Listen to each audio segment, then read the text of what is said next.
How's it going, folks? Welcome back to another episode of Sin City Outdoors. In today's video, you're going to be watching our 2025 hunting season as it stands today. We're going to be chasing mule deer, pronghorn, elk, and exploring the Great Mountains of Nevada. So stay tuned as we show you our 2025 hunting season. It's time to do something different that we've never done before. We're going to try to do a video and a podcast style video explaining our hunting season this year, which is by far the most tags that you and I have ever drawn in 1 year. Epic year. Crazy. Yeah, so today we're going to explain and show little clips and kind of do a story time of our hunting season this year. Let's do it. Awesome, let's get into it. So the first one was your archery mule deer tag. Oh, we got to start with that one. I'm going to drop a tear over here. But a lot of you guys don't know what happened with my archery tag. Man, it was hot. And I told my cousin, Chawito, when I drew that tag, he was like, "You're going to be on the mountaintops. It's going to be, 110 degrees. He was right. Dripping sweat, It was extremely hot and painful. Yeah, archery hunts in Nevada are tough hunts. They're very tough hunts. And we're not going to give units here because, we don't want to ruin the hunts for people that like putting in for those units. But my archery tag is in an area that a lot of people want. And wanting that tag and actually having beautiful deer in that tag are two different things. Mm-hmm. I've noticed that I've wanted tags in certain areas and the deer just weren't there. The genetics weren't there. Sometimes droughts out here in Nevada hit really bad in certain areas. The deer have major die-offs, disease, whatever. And this happened to be one of those areas. Yeah, so the unit you put in for just so happened to be a very deserty unit that doesn't have a lot of water, doesn't have a lot of deer, and plus Nevada's been in a severe drought for a while. So like you said, there's been a pretty big die-off. So we went in hoping it was going to be a very good hunt, and it turned out it was not a very good hunt. Here's where my archery deer hunt started. We are here. We're here at our hunting area.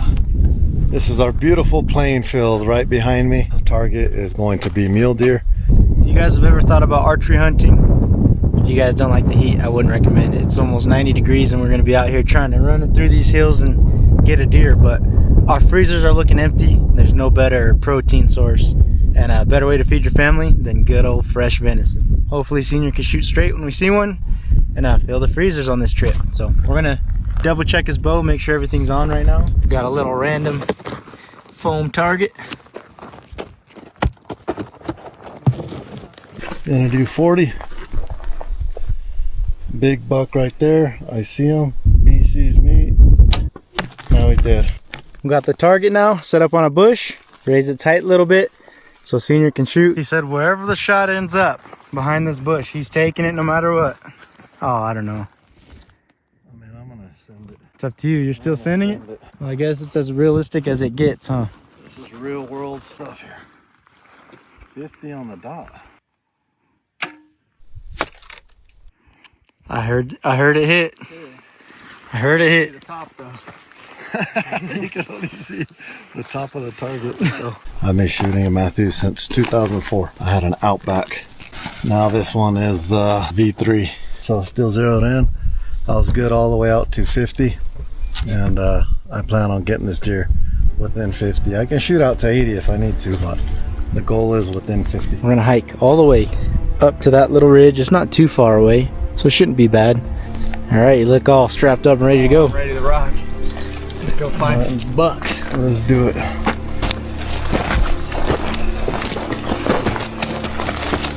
There's a truck way down there. So that was funny, being out there, getting set up. We did that and everything, and good time. We had Jeremy out there. So the guy you guys saw in that clip is my good friend Jeremy. I've known him for years and years since I moved out here to Nevada. Yeah, so we were on that mountaintop. We saw a lot of elk. There's a lot of deer out there, just no bucks. A lot of horses too. Yeah. A lot of horses. A lot of horses. So we ended up just having a quick meal and calling it a night. Night one. Yeah, day one was not very climatic. We're going to give this spot the morning, and if we don't see anything that we like in the morning, we're going to pack up our very simplistic camp right here. We're sleeping on cots and just hanging out. So easy meal, easy living. First thing in the morning, We still didn't see anything that we liked, so we completely switched areas. We covered an entire mountain range. We were on the complete other side of it, and changed locations to a lot higher elevation. We went to where we know you're going to have to sweat to go up there to find deer, and then we started that gnarly hike. All right, we're at a campsite in an undisclosed location. If we get a deer tonight, right there, back straps. We brought the bikes, but I'm not sure if we're going to be able to use them because where we're going, it's super steep. If we have a way to use them, we will. We brought them just in case, but we're not sure if we're going to. This campsite's not bad. Look, we got a luxury grill. We're gonna debate, are we cooking back straps on this tonight or on that? You notice we're trying something different. I don't know, I didn't feel like carrying a bino harness. It's kind of hot right now, so we're just doing the simple straps. So that's all we're gonna do. 3 miles minimum. We're gonna climb how many 1,000 feet? Probably 1,000, Okay. maybe 1,500 feet elevation. So we got a long hike ahead of us, and got plenty of water, plenty of electrolytes. And it's super hot. Some good broadheads. Super hot today. With this higher elevation, the sun just feels hotter than it is, but we're gonna get it. Nice tan as we're going out. All right, let's do it. Let's do it.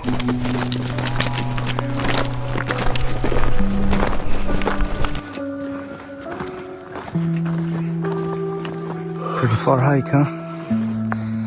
Yeah, Air's thinner out here. it's a nice hike. Yeah, how you hanging up? Pretty good. Feeling good. Yeah. You could definitely tell the air's a little bit thinner up here. Make you feel alive. Yep. We got nothing but excitement to look for with a heavy pack out. Let's go slam it.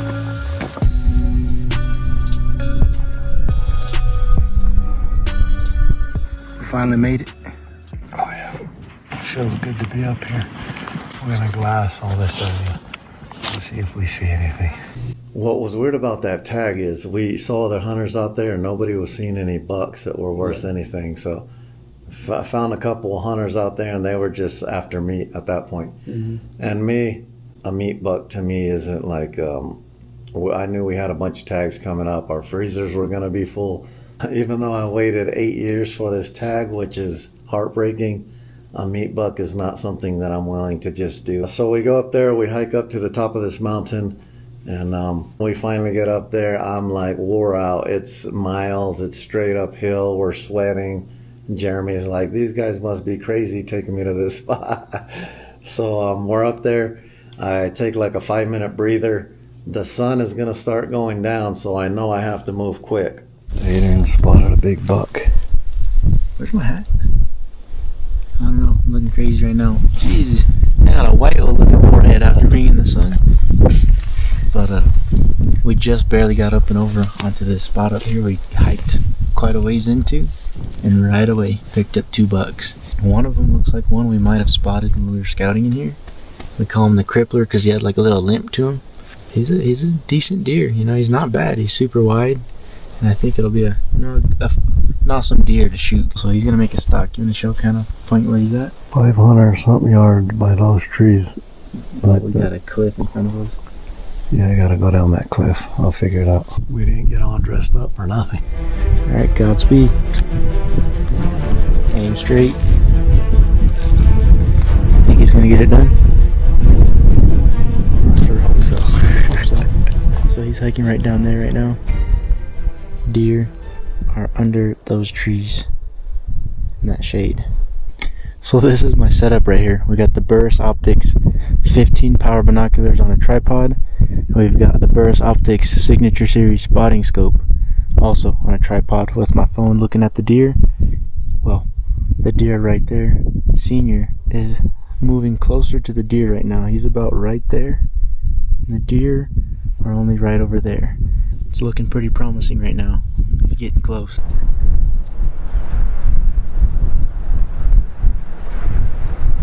There's the bucks. Didn't you have to like slide down a cliff or something too? Yeah. So I'm sliding down cliffs. You know, I should have recorded. I'm going through these really deep cuts where water runs down certain times of the year, and I'm getting cramps in my arms and legs. It was just sad that I'm getting old, but so I go down there. I take the shot, and sure enough, I missed the dang shot. after all that work and all that hiking, I miss a shot. He's walking up that hill right there. He's drawing. Keep an eye on the deer.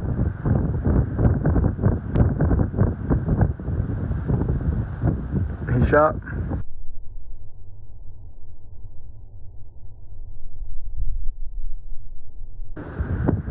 Can't tell if you hit or miss. Can't tell. Well, that one didn't go through him. I am wore out. I came from way up there, came down here. That's after already going like a mile or two straight uphill. I am so wore out. It's over. I gotta give one piece of advice too for anyone that's spotting for people that are hunting. Like when I was spotting you up there, from us, it looked like you could see the deer clear as day. Clear as day, easy, right? We're right there, we're like, man, it's right in front of you. It's right in front of you. Right there where we couldn't see, there was a 10-foot ditch or something, right? Yeah, so you couldn't even see the deer the whole time, and we're right there. It's right in front of you, you know, get ready. So I'm thinking this deer's going to attack me. I'm like nervous. Where's he at? And I'm looking, and after it was all said and done, there was a cut that was just super deep. It was probably 15 to 20 feet deep, and these deer were just in the bottom of it, you know, grazing and doing whatever they do. And it finally popped out, and when it did, that hill was so steep that he was standing like this, back feet down, front feet up, so it was a weird angle. And I have every excuse in the book, but overall, right over his back. And I mean, it was right over his back, super close. Yeah. He got scared and took off, and then he ran uphill, of course, which deer do a lot. And then Adrian was like, well, he ran about 400 yards up that hill. You want to continue? I'm like, well, once a deer knows you're there and you're behind him, there's no catching up. And then I was already wore out. I was down to no water. Already a couple mile hike, yeah. And one thing that's funny too is that area, when he runs 400 yards, it's not flat terrain. He ran 400 yards as the crow flies, and then 500 feet elevation climb. It's ridiculous. So that pretty much marked the end of that hunt. So that was the end of my mule deer archery hunt. I waited 8 years for that tag. It ended abruptly and sadly. I think a little tear came out after I missed them after all that hard work. So the next one was the pronghorn. Which... So I've been putting in for pronghorn for 9 years. You have too. And people can't believe we haven't drawn a pronghorn tag in that time. And Julian, the luckiest guy in Nevada, we gotta start calling him, always happens to draw these tags quick. He only put in for maybe 5 years and drew the exact same tag that I drew after 9 years of putting in. You've been putting in 9 years too and still haven't gotten one. Julian literally shot his pronghorn at 547 yards. Yeah, that's crazy. Like his second time ever shooting that gun. Crazy, crazy. Got 2 pronghorns one day. Pretty cool. We'll put a link so you guys can check out that full video. We actually did a full video on that one. So next was Julian had a mule deer hunt. So we had a buck that we had been seeing for maybe 3-4 weeks because we were up in and out of that area, scouting and glassing and stuff. So we had a buck in mind. Adrian went up 3 days early to see if he can spot something bigger, but we decided that that was going to be Julian's #1 buck. He liked it. It's a unit that we're extremely familiar with. Like we said, we're not going to say unit groups because if 100,000 people watch this, or 1,000, whoever, you know, that's going to put a lot of pressure on those tags. I head up early, like you're saying, to try to find a different deer. And it just so happens it was literally the brightest moon that I've ever seen. So I'm out there by myself, trying to sleep in the back of a truck and everything, you know, and nothing was moving. Literally nothing. Oh, good morning, folks. Today marks the beginning of Julian's deer hunt out here in Nevada. I came out here early to scout for some deer. It's a nice early 5:30 in the morning. I would rate last night's sleep about a 0 out of 10. Got into this spot about midnight, laid down, tried to get some sleep, and I got like 0%. Last night happened to be one of the brightest nights that I have ever seen in my life out here in the desert. So I probably look all beat up and tired and whatnot, but this is what last night's bed looked like.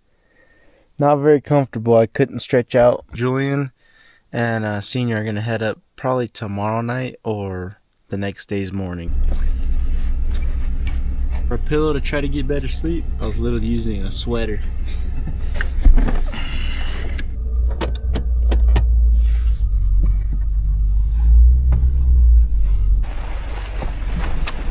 There's the moon right there that made it such a bright night last night. Sometimes when it's a full moon like that, you don't see as much animals during the daytime because they move all night long. So it wasn't looking like it was going to be a good time, and we didn't want to spend a crazy amount of time on this hunt because, like you said, we had a lot of other stuff going on at the same time. So yeah, so we show up, Adrian, we find out that he's been living in the back of a truck. We're like, well, where's camp? Like, we get there wanting to just get into a comfortable bed, and I haven't set up camp. I've been sleeping in the truck. So we're there at midnight. The special guests have arrived. There we go. The man of the hour, Juju, has arrived with his muzzleloader. You confident? Yeah, I think we'll get it done. Should be a pretty good hunt. Man, when we came out here, I thought you were going to have camp all set up. And it's windy. Yeah, and it's windy and pretty cold. Surprisingly, we left Vegas. It was 105, I think. Right now it's 70s and it's getting colder. It's super windy. I'm in shorts, but it feels good out here.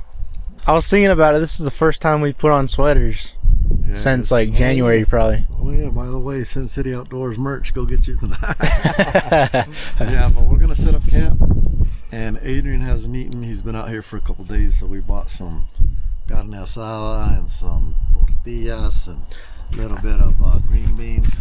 I think Juju's more excited about it than I am. So let's set up camp. Let's get it.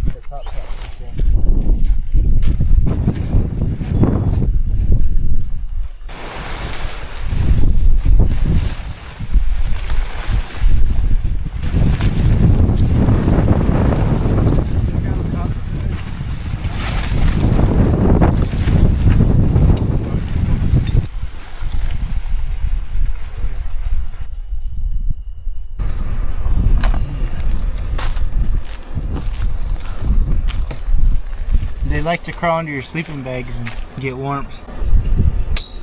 Got him. Once we had a camp set up, Julian wanted to take Adrian, since he'd been up there the whole time, carne asada. We make a little fire, we're cooking it, and we ate good that They night. don't make this stuff like they used to.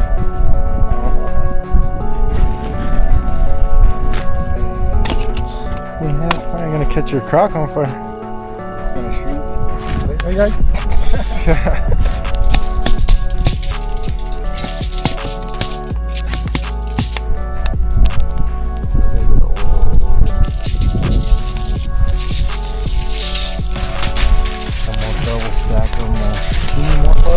Here we go. Here goes the potatoes.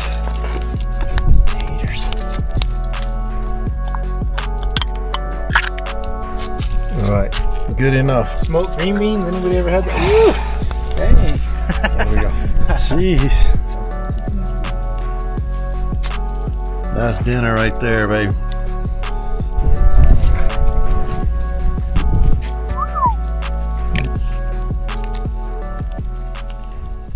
Tell you guys what, out here this is a delicacy. I was out here 2 days living off of tuna packets and crackers.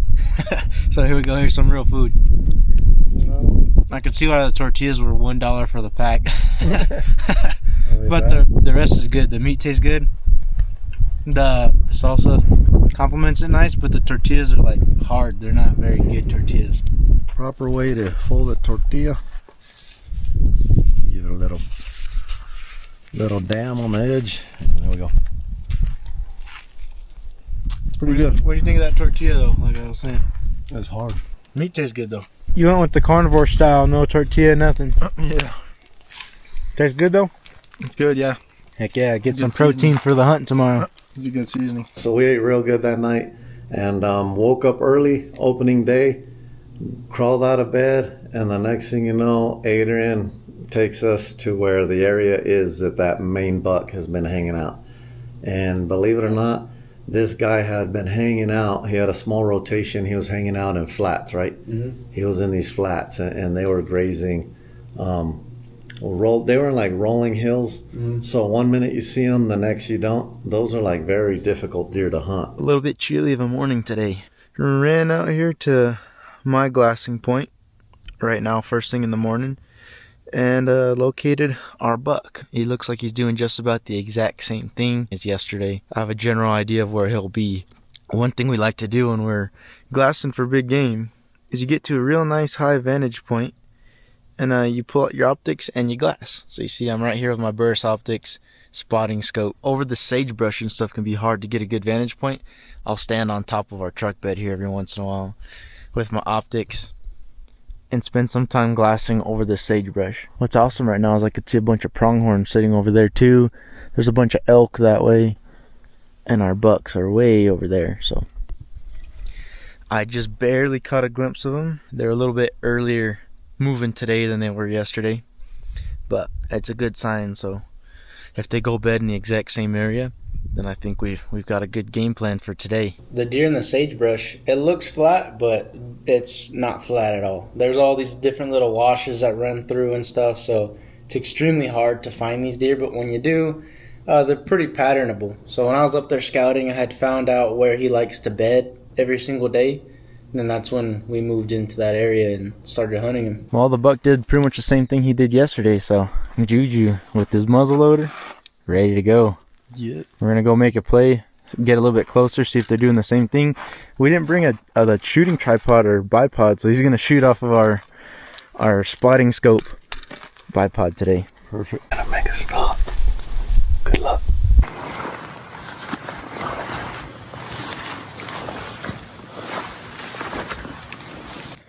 Alright, we crawled all the way in here, pretty much on our hands and knees.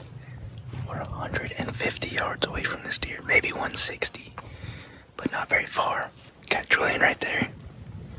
We're just gonna wait. It might take an hour, it might take two, but we're ready. You ready? The deer's right over there. So it's been about an hour. They snuck all the way around. They got on a high spot on a hill, and they have them bedded down at 150 yards. The second he stands up, we're hoping to get a shot off. The only way this doesn't work is if he just stands and runs, but hopefully he just stands to readjust and we get a shot off. All dirty.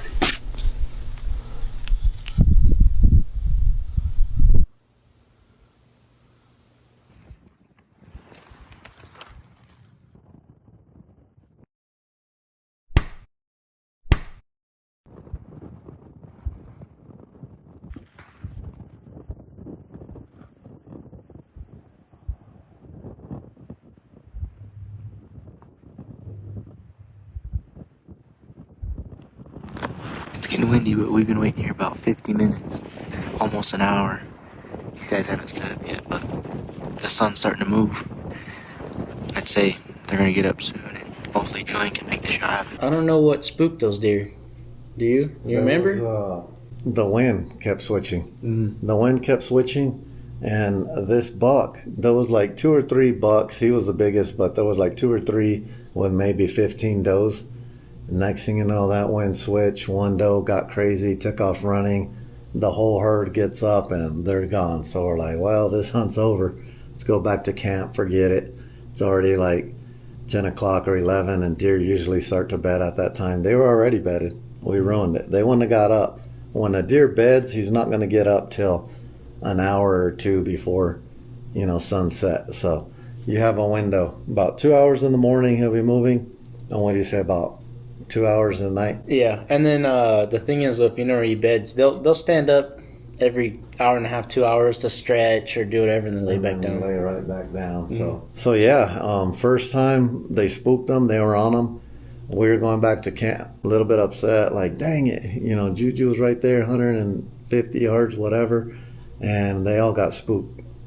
Adrian was like, well, I don't want to go back to camp.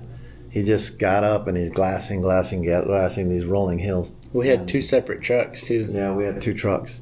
So he's with these rolling hills. Next thing you know, he's texting me on my phone, hey, I'm on him again. I see him.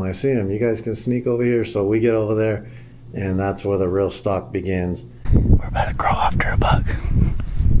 We jump out once again. We're on their tail, and the wind kicked up really bad, right? That was about maybe 15, 20, and that was coming across. So when it's really windy, they can't hear you creeping up on them. So we're crawling on our knees for a while. We got what, 120? Yeah, I think it was 120 yards. 120 yards. And all we could see is a little tip of his antlers, a little bit of fuzz.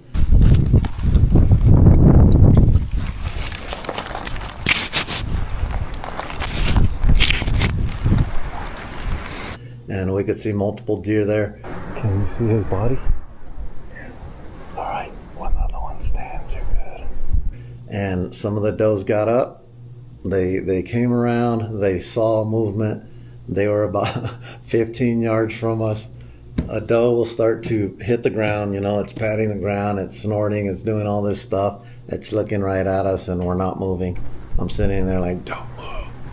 And sure enough, these things messed with us for a while. They realized we were humans and they trotted off. He stood up and half a second later, Juju, he already knew where he was at. He was there. Whenever you're ready, Ju. Killed him. Oh my gosh! Oh, my ear dropped. Right? Yeah, that was him. Got him. Yeah. He dropped? Yeah. He dropped? Yeah. Oh, I didn't know he dropped. Oh. You got the camera on? Oh my God. Camera? Hey, Let's we go, had some baby. does like 5, what was that, 10 yards from us? Those walked up on us. They were 15 yards from us looking at us. They started stomping and then they took off. And he stood up because he heard them take off. And what a grind. That's a big buck right there, dude. That's What a grind, baby. Dropped him. Dropped him straight in his tracks. I mean, he walked maybe 3 steps and dropped. Yeah, one thing about these muzzle loaders is they're 50 cal. Yeah. A lot of it, a 300 grain 50 caliber bullet. It's not going very fast, but still, a 300 grain 50 caliber bullet is gonna drop a deer flat. So they don't feel a thing. It's very quick. It's very ethical, and you know, put meat in our freezer. Heck yeah, Jew, one heck of a shot, man. That's awesome. This is a gnarly looking buck right here. Look at this thing. This is what we were saying makes him so unique. Look at that big extra tine that he's got growing. Nice, real nice 4x4. Look at that buck. Sheesh. Thank you, man. Thank you. That's now your what? Your 4th buck, huh? I think so, yeah. Fifth buck. That's your 5th buck. Jeez, Julian's literally killed 4 giants and 1 like meat buck.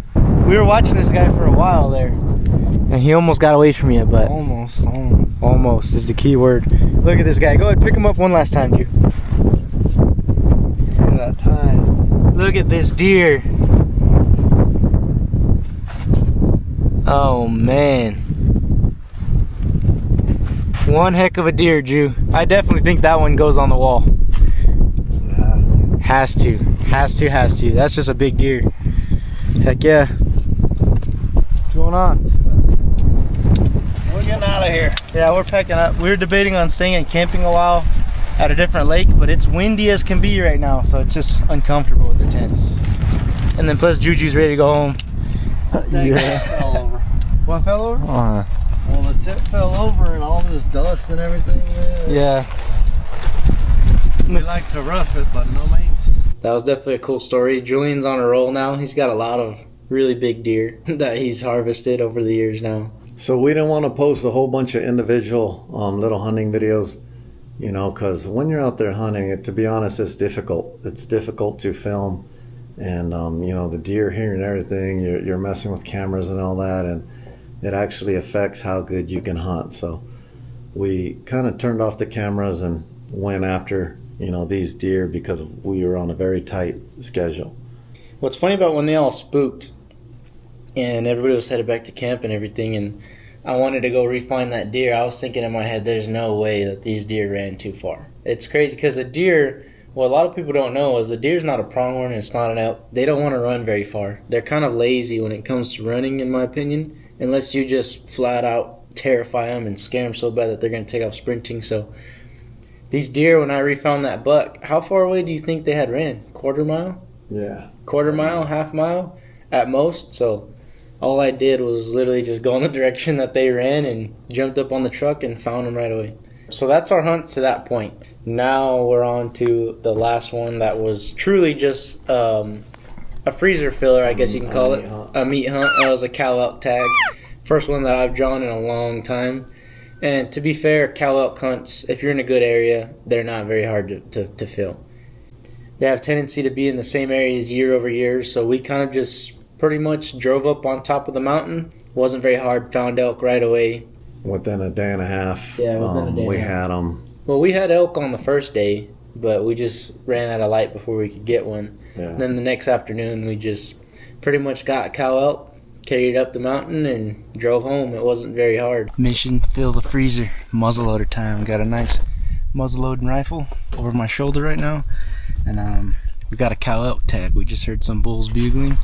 And usually this time of year, that means there's cows close by. So we're going to get a little closer, see if we can spot some cows, and hopefully put some meat in the freezer.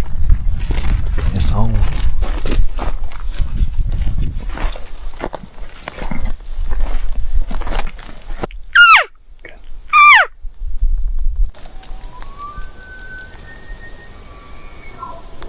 Oh, he's way back there.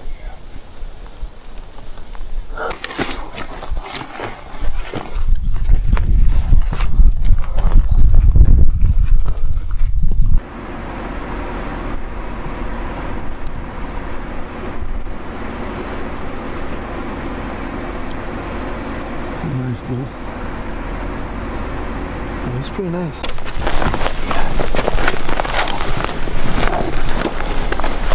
I don't know what this. That's far, man. I can't hard go broadside.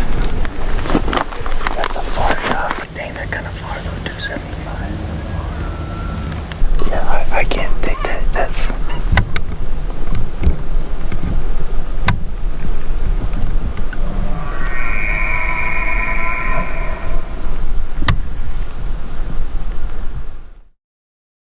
Bull walked right up on us, man. That was a good one too. Did you see him? Yeah.